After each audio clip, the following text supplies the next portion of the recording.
vocês vão usar? Isso é importante. Deixa eu anotar aqui.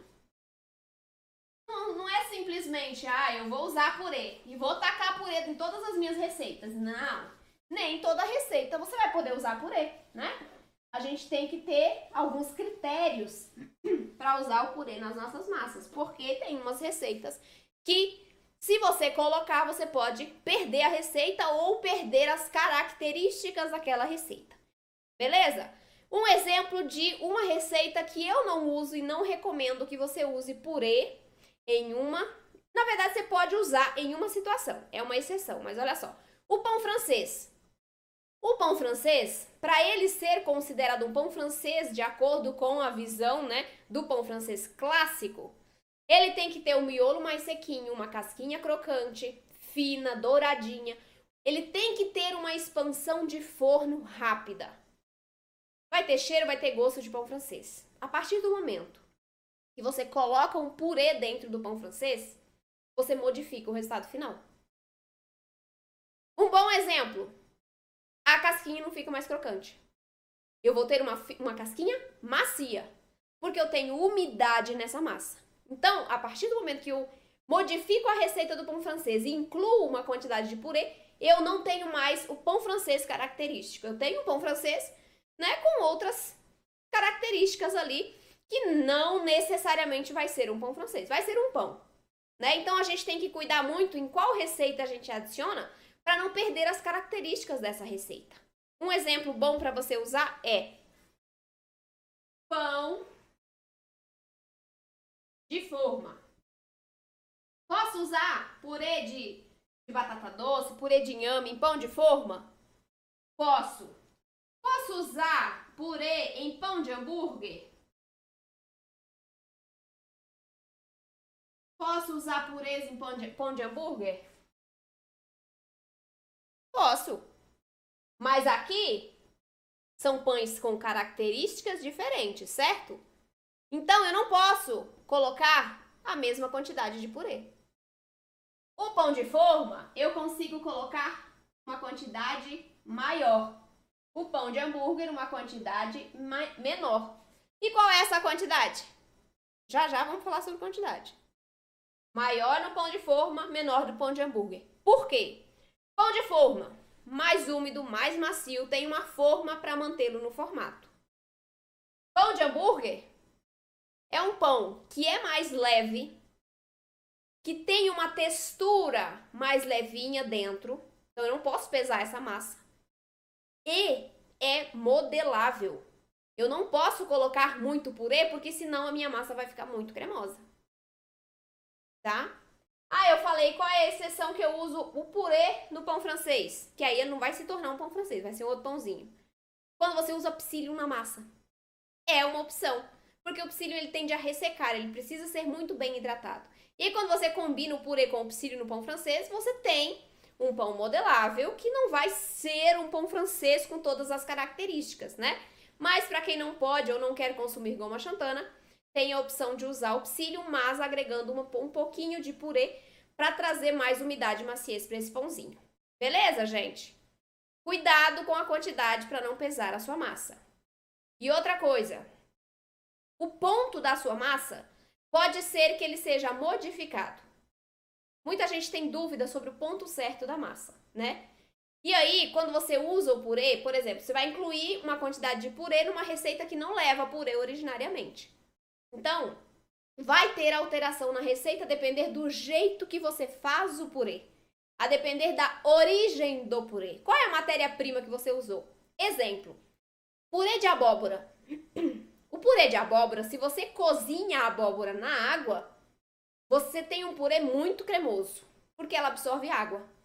Então, você vai ter um purê muito mole. Se você tem um purê muito mole e adiciona no pão de forma, provavelmente a sua quantidade de líquido da receita vai ser reduzida um pouquinho.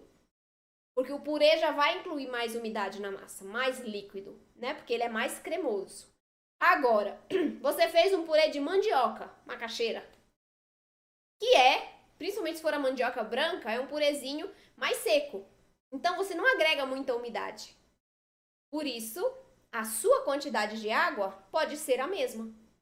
Mas é muito importante que você entenda. Ah, eu quero substituir o purê de batata doce por purê de abóbora. É a mesma coisa a receita? Não necessariamente.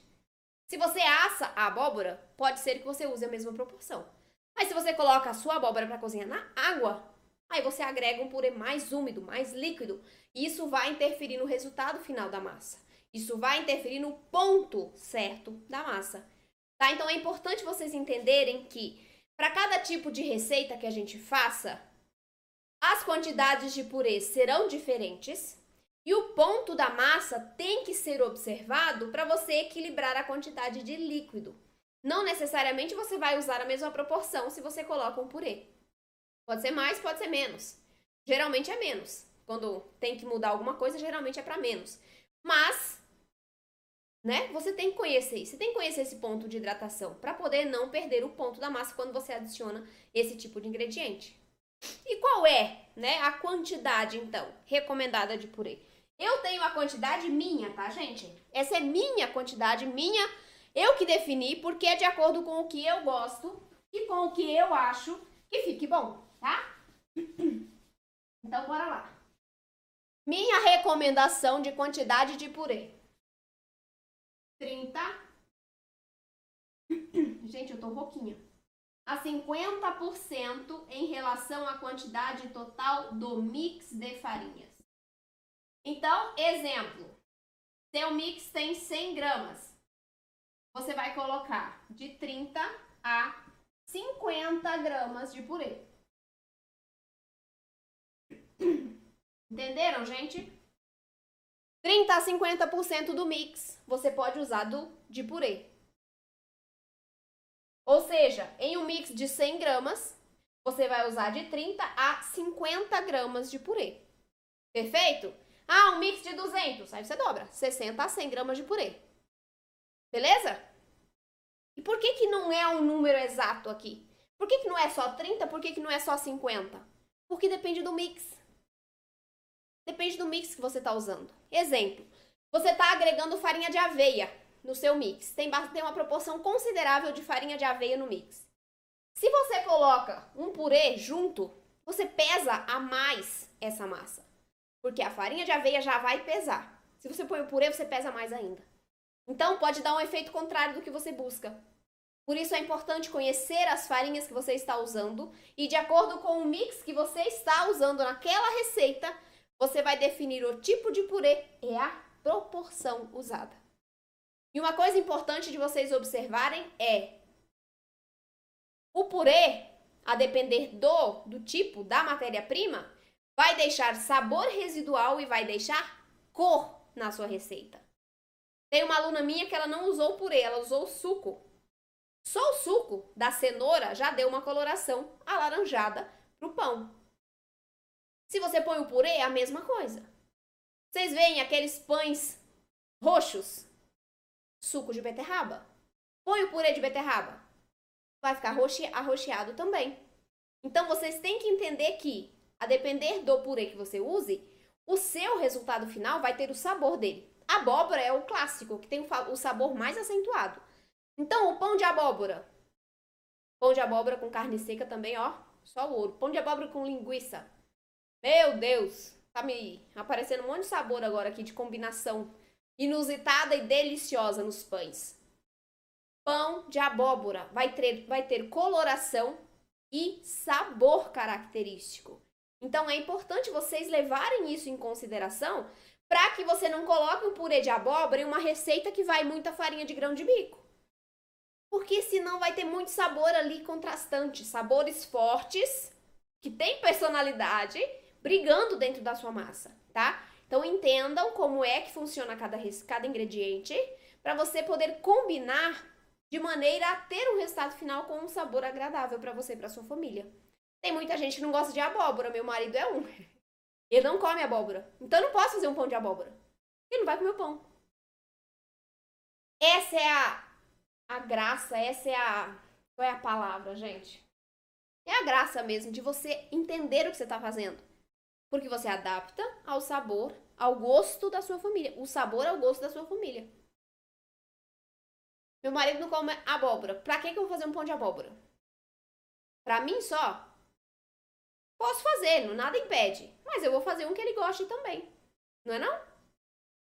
Posso fazer um só pra mim de abóbora? Posso. Posso colocar a carne seca na abóbora? No pão? Posso. Posso colocar pedacinho de linguiça no pão? Posso. Gente, as combinações de sabores, elas são assim, numerosas. E todos ficam sensacionais. Todos os sabores ficam sensacionais. E quando você agrega isso, um purê num pão que já vai ter um sabor delicioso e o purê ainda, não, já apaguei, ajuda na maciez e no volume desse pão, você tem um pão perfeito.